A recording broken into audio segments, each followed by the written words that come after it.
Hey y'all, welcome back to my channel. If you don't know me, my name is Katie and I make stuff vegan. Okay, so boom. So y'all, I have a classic. I don't know how I forgot about Hamburger Helper. Like, I don't know what happened. But I don't know, randomly I remembered it and I was like, oh, here we gotta make some vegan Hamburger Helper. Like, I wasn't a huge fan of Hamburger Helper growing up because I remember like the recipe was always off. Like, they gave you like 3 noodles, but you use like a pound of like ground meat. So I love this recipe so much more because 1, is vegan, 2, I made it, and 3, like the ratio is perfect. So if you want to see how I made a vegan Hamburger Helper, keep on watching. Don't forget to like, comment, subscribe so you don't miss any of my videos. And as always, the link to the recipe will be in the description box below. Okay, let's get started. Okay, I'm gonna start off by making a little cashew cream because I think the original recipe calls for like milk or something like that.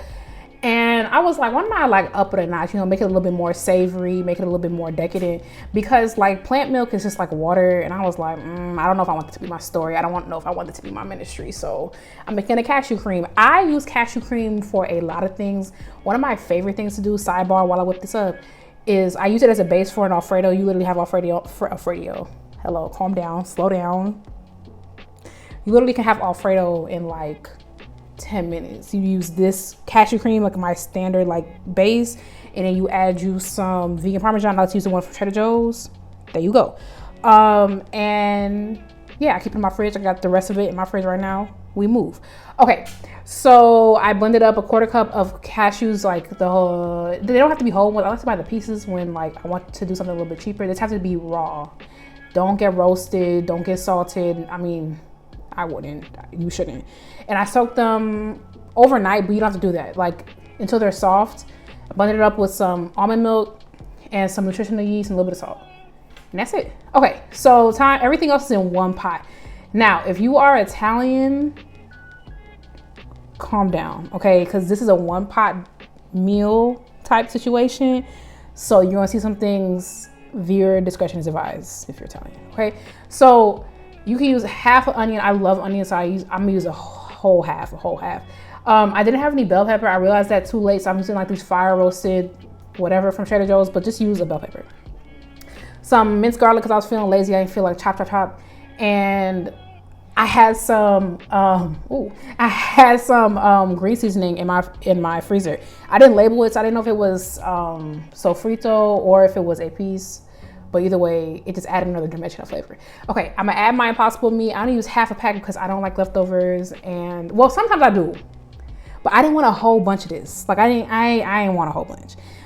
Feel free to double the recipe if you'd like. Okay, so I browned it until it was brown. You know what I'm saying? And then I also I added some seasoning, so some sazon, some salt, some pepper, like whatever you want to add, you can do it. Okay, like. I'm gonna put sazon in everything. One thing about me, I don't know. Sazon goes in everything. It goes on tofu. It goes in pasta. Like I'm gonna put it everywhere. Hello? Okay, so I'm gonna add a lot of tomato paste, and I was like panicking. I'm like, oh my god, this is too much. Like, cause you don't want it to taste like tomatoey. It's just supposed to add a dimension of flavor. I used a tablespoon and a half. I thought it was fine. I was so worried. I'm like, oh my god, it's going to give bolognese. It didn't. I'm dramatic. I like the drama. It just adds a little bit of je ne sais quoi to life. It was fine. Okay, so I just add a little bit of water just to help me get going. I'm using cavatappi. Now, normally when I'm making a mac and cheese, I usually use cavatappi. I know it's not cavatappi and cheese, but like we move, okay? I'm gonna add like half the box. The exact measurements will be in the recipe. But you know, I was like thinking like, okay, younger Katie, you know, like child Katie, hated the ratio. So I made sure like I'm gonna add enough pasta to this, but like you could really add whatever you want because I'm gonna show you like how to freak it out. Okay, so I added my pasta, right? I'm making sure that it's all incorporated, and I'm gonna go in, you see it? It's already starting to do its thing. I'm gonna go in with my cashew cream. You can add more than this, but I added about 3/4 of a cup, whatever it says in the recipe, that's what I added. Okay, and then you're gonna cover the pasta with water. You want to make sure like all of the pasta is completely covered. And I went a little bit on like the earnest side because I did not want my pasta to be overcooked. That's kind of like my qualm with 1-pot pasta dishes because of the pasta being overcooked. So you see like how some of them are sticking out just a little bit. Like I covered them, but it's sticking out just a wee bit. Yeah, because I don't want no porridge. You know what I'm saying? Like I want my pasta al dente. Okay, so I mixed it around. I added a little bit more seasoning because I tasted the broth and I was like, ooh. And then, yeah, I let it do its thing for like 15 minutes. Look at that. And I was like, no, stop. It literally looks like it because I was like look at it. It's so rich, right? The cashew cream, right? Okay, so now time to add the cheese. This plant-based one from Whole Foods, I buy her often. Okay, like she's a staple in this household. And it's fine. Now, I really like follow your heart, but like sometimes we do what's economical. This cheese, she's reliable, she melts, she's not embarrassing nobody, she does what she has to do, and then she, you know, that's it. No dramatics. Look at that.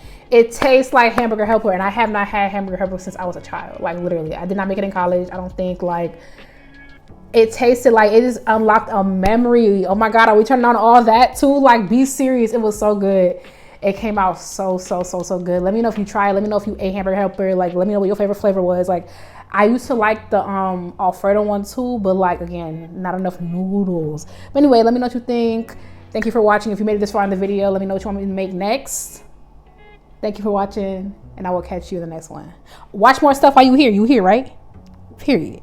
I'll catch you in the next one. Bye, y'all.